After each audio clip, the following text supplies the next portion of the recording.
Šodien, 1. maijā, atklāta Gaujas stāvokrastu sajūtu parka 2. sezona.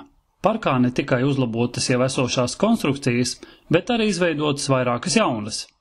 Jā, tad arī sajūtu parks ir sagaidījis savu pilno turismu sezonu, kas sāksies 1. maijā. Tā kā esam padomājuši par jau esošo līdzsvaru konstrukciju labiekārtošanu, kā arī esam izvietojuši jaunas. Tā kā, kas būs interesanti arī cilvēkiem, kas jau iepriekšējā gadā bija pie mums. Tā kā parka garums nav mainījies, takas garums tie 2,7 km, bet ir mainījušies šie elementi, kas tad būs pieejami sajūtu parka apmeklētājiem. Esam izveidojuši sajūtu parka vārtus, esam izveidojuši nelielu skatu turnīti, kas būs interesants pašiem jaunākajiem parka apmeklētājiem. Tā kā esam arī pilnveidojuši līdzsvaru konstrukcijas, kas jau bija iesāktas pagājušā gadā, bet nesam papildinājuši. Tā kā, protams, būs pieejams arī šūpols, kas būs visas sezonas garumā. Šeit laipas, tāpat jau tradicionālā dubļu vanna, kas ir tā kā īpaši izklaides brīdis lielākām turistu grupām.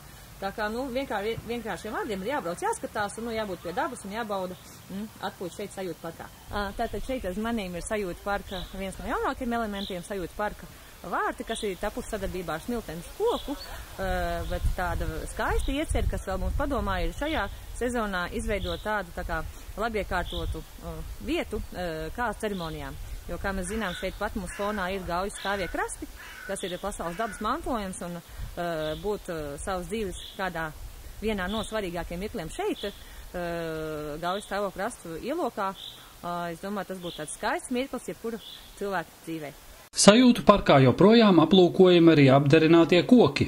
Sākotnēji bija plānots koku krāšņos ietērpus saglabāt tikai ziemas sezonā, taču apdarinājums ir kvalitatīvi saglabājies un visiem apmeklētājiem joprojām būs skatāma apdarināto koku galerija līdz pat šīs sezonas beigām. Šajā sezonā gaidām ciemos gan organizētas turistu grupas, kas ir kas jau iepriekš piesakās pie mums administrācijā, kad viņi jau būs, teiksim, pēc dažām dienām vai citā laikā, vai tie ir latvieši, vai tie ir cilvēki ārpus Latvijas robežām, tad šīs ir grupas, vai viņi sajūtu parku apmeklēt paši, vai viņiem ir vēlams gids.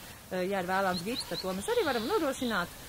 Tāpat gaidām pie mūsu ciemos, tāpat kā pagājušā vasarā, ievērojam skaitu ekskursants no skolām, tā kā skola ekskursijas ir šeit īpaši populārs, kā arī sajūtu parks ir pieejams ģimenēm vai draugu lokā.